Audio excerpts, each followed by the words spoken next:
Hi guys, it's your Island Girl and I'm back, and today we're checking out Americans are wrong about World War II. Here's why. The link for this one will be in the description below. Please go over and show Girl Gone London some love. So we're going to get into this video and see why Americans are wrong about World War II. All right. With that said, come on in, hit that like. Please consider hitting the subscribe button. And if you wish to support the channel in another way, there's a join button on the channel. If you click that, you will see all the exclusive perks that are offered. We're going to dive right in. Here we go right about. In American culture, World War II occupies a near sacred space. It's Yep. remembered as a noble crusade in which the United States emerged as the heroic liberator of Europe and the Pacific. This narrative is comforting to millions of Americans, but I've done my research and it's wrong. While the United States undeniably played a major role in the Allied victory, its self-image as the decisive and virtuous force in World War II is a distortion that ignores critical realities. From underestimating the Soviet Union's central role to misrepresenting the use of the atomic bomb, America's memory of World War II is less about historical accuracy and more about national myth-making. Ooh, this is going to be a hot one, as you can hear already. Because, yeah, when it comes down to America and it comes down to World War II, they play the hero behind this one. And they come in like, oh, we were the one that saved the day, even though they were at the tail end of the war. They literally came in at the end. Not saying that they didn't play a part. I'm just saying from all the videos I've watched and what I've learned so far, they weren't in the forefront and they weren't the mighty heroes that helped to end the war until later in the end point when, things look real bad. So she's right. It holds a place. And not only that, America made a lot of money from that war as well, when you think about it. Whew, this is going to be a hefty one, I see. In this video, we're debunking some of the myths of the American World War II narrative to explain what really happened. Now, perhaps one of the most glaring omissions to Americans is the scale of the Soviet Union's contribution and sacrifice in defeating Nazi Germany. In fact, I know I just paused, guys, but yes, this is a big one. The Soviet played a huge part. I know that they lost, so many lives were lost, but Hitler couldn't play with them. They weren't playing. They were like, no, we ain't having it. So they played a pivot. It was like a pivotal role for them in what they did when it came on to World War II. And when I think about it, it's not even really in the history, in the books that the kids are studying here, because I remember my kids doing this, and you don't find that in the textbook here in America explaining what role the Soviet Union played. That's the crazy part of it. That's not in there, pretty much. And they, like I said, played a vital part. And not to mention the war that was fought on the Eastern Front. Ugh. Many Americans likely wouldn't even know that the Soviet Union played such a major role. However, much of the war was fought along what is known as the Eastern Front. And one of the most important battles of the war was the Battle of Stalingrad, which allowed for the encirclement and destruction of the Germany's Sixth Army and let the Soviets move towards Berlin on behalf of the Allies. By the war's end, around 80% of all German military deaths occurred on the Eastern Front, and the Soviet Union lost over 27 million people, including civilians. It's often said that World War II was won with British intelligence, American steel, and Russian blood. But despite these staggering figures when it comes to the Soviets, American cultural memory really erases Soviet involvement. In part, this can be traced to Cold War propaganda, which sought to minimize Soviet accomplishments and cast the USSR as an adversary, not a wartime ally. Even today, American school textbooks and war films really rarely acknowledge the extent to which the Soviet Union helped win the war for the Allies. I did say that earlier, like you don't find that in the textbooks. And it's sad that you put this veil over American eyes that, we were the victors. If it wasn't not for us, nothing could have taken place the way. No, that's not the case. Even though at the end, the Soviets and it come on to communists, we're not gonna get into that. But I'm just saying, I don't want to dive into that fully, but they played a pivotal role in World War II. They did, and it is what it is. I'm like, why hide that instead of putting it out there for the truth to be out there, instead of putting a veil or spreading this myth? Number 2, America was not the reluctant savior. The foundational part of the American myth is the idea that the U.S. was reluctantly dragged into the war by the Japanese attack on Pearl Harbor in December of 1941. President Franklin D. Roosevelt called it a date which will live in infamy, and the narrative of sudden, unprovoked aggression has been used to frame the U.S. role as one of reactive justice rather than proactive ambition. In truth, America was already involved in the war long before Pearl Harbor, economically, diplomatically, and ideologically. Through the Lend-Lease Act of 1941, the United States provided over $50 billion, equivalent to around $750 billion today, in war supplies to the United Kingdom, the Soviet Union, China, and other allies. Like I said, they had monetary gain. So this just goes to show that they profited. The United States, America profited from the war. Roosevelt had long been preparing the country for war, even while publicly maintaining a stance of neutrality in order to navigate Congress and public opinion. Moreover, American sanctions and embargoes against Japan, particularly on oil, were deliberately designed to deter Japanese expansion in Asia. Historian Charles Beard, a prominent critic of Roosevelt's foreign policy, argued that the administration knowingly pursued policies that would force Japan's hand. While such claims remain controversial, they underscore this other idea that perhaps Pearl Harbor was the climax of escalating tensions between the U.S. and Japan that the U.S. had helped cultivate. The image of America as a reluctant participant erases the strategic calculations and growing global ambitions that motivated intervention. The war offered an opportunity to America to assert American influence and establish a post-war order aligned with U.S. economic and political interests. Next There up you on the have list it. has to do with the atomic bombs. American textbooks often assert that the atomic bombings of Nagasaki and Hiroshima were necessary to end the war and save lives, typically citing the estimated 500,000 American casualties that might have resulted from a land invasion of Japan.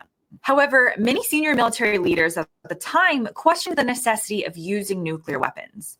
General Dwight D. Eisenhower later wrote, "I voiced to him, speaking to the Secretary of War, my grave misgivings. First, on the basis of my belief that Japan was already defeated and that dropping the bomb was completely unnecessary." And that's not the first time I heard it. The bomb was unnecessary. So many innocent lives got caught in the crossfire because the war was already over. But no. Similarly, another admiral stated the use of this weapon was of no material assistance in our war against Japan.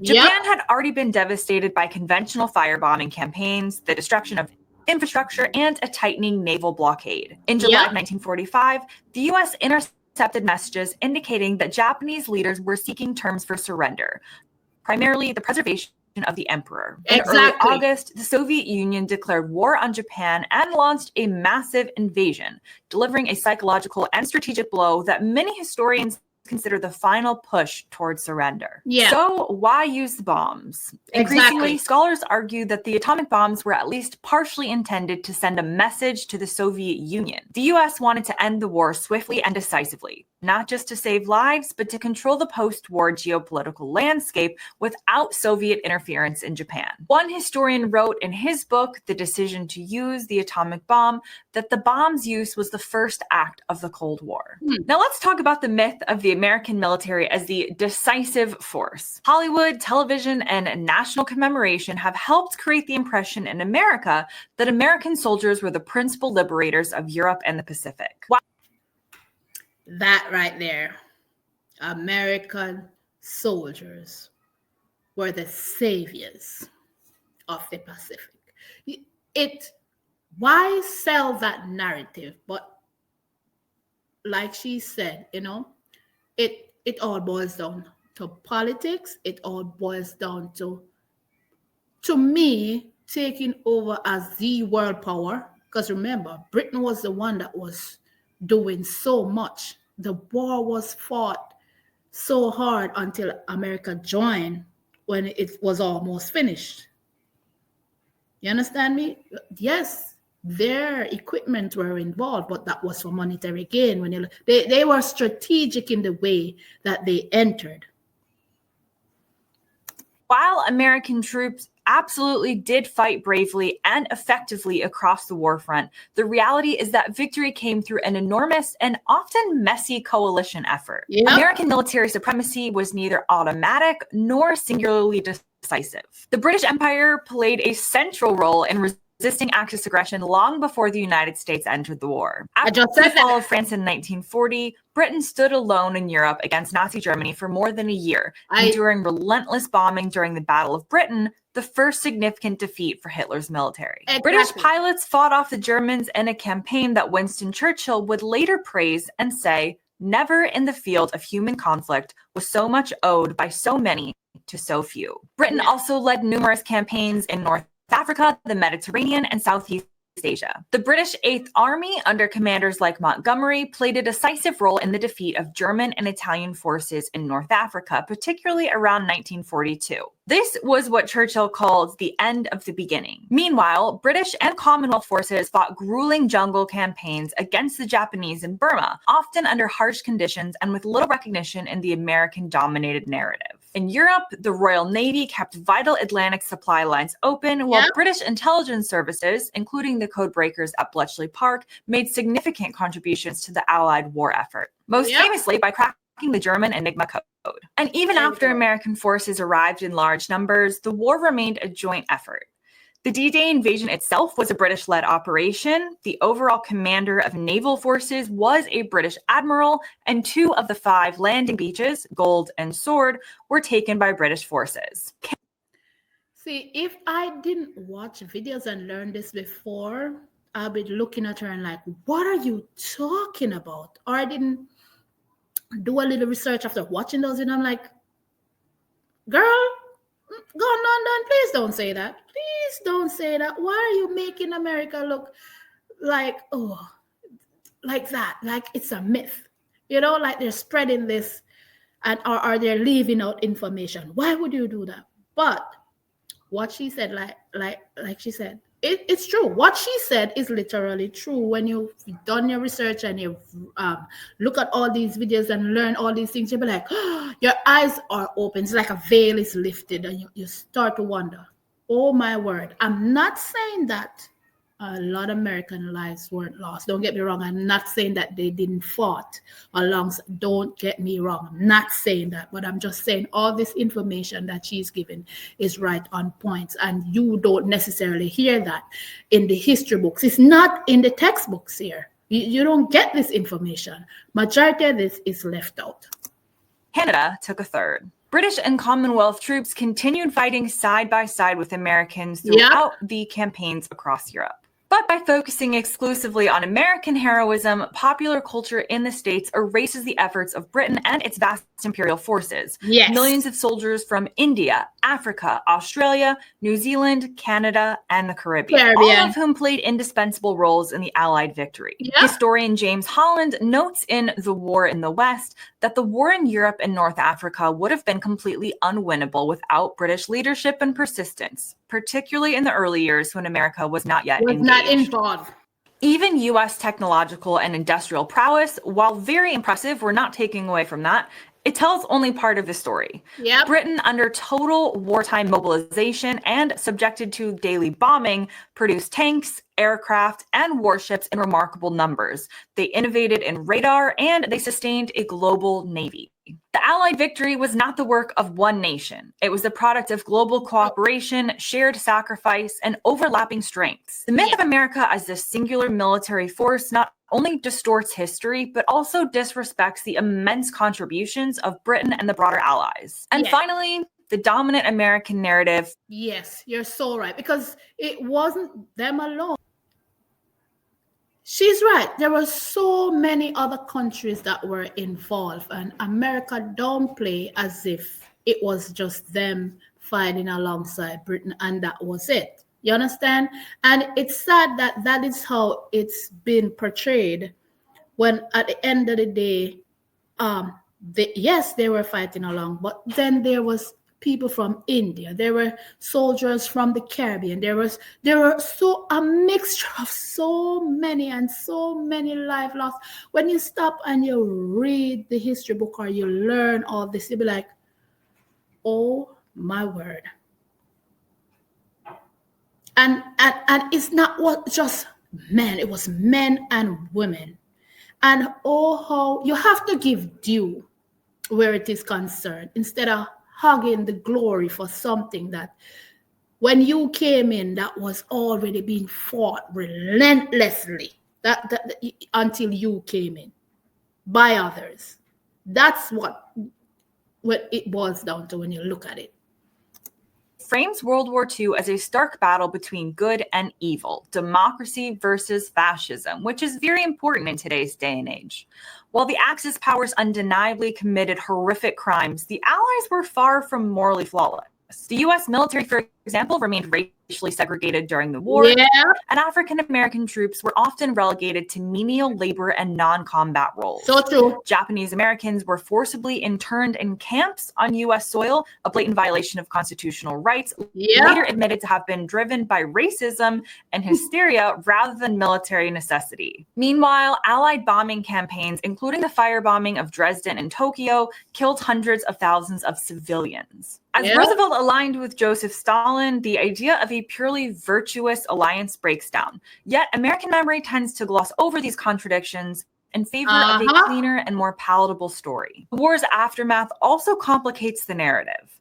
Far from ushering in a new era of peace, the end of World War II immediately transitioned into the Cold War, with America asserting dominance through military alliances, covert interventions, and nuclear brinkmanship. In the book, The Politics of War, historian Gabriel Kolko argues that U.S. wartime policies were driven as much by the desire to shape the post-war world as by opposition to fascism. He says American leaders were never content with a victory over the Axis. They sought to shape the entire future of global power.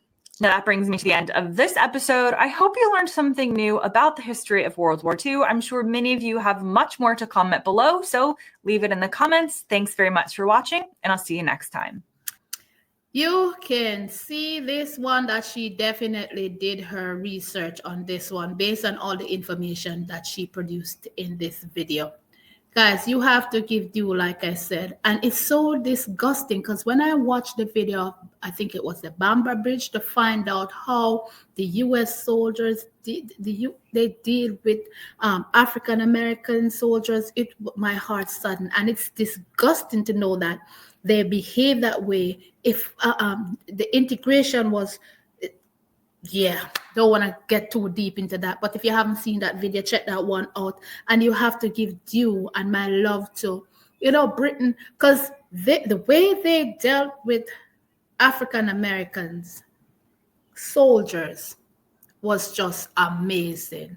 They didn't make anyone feel, there was no segregation. They made them feel at home and made them felt as if it's their brother. They didn't see color. And to me, that's amazing. And it's disgusting to know that here they're fighting alongside them and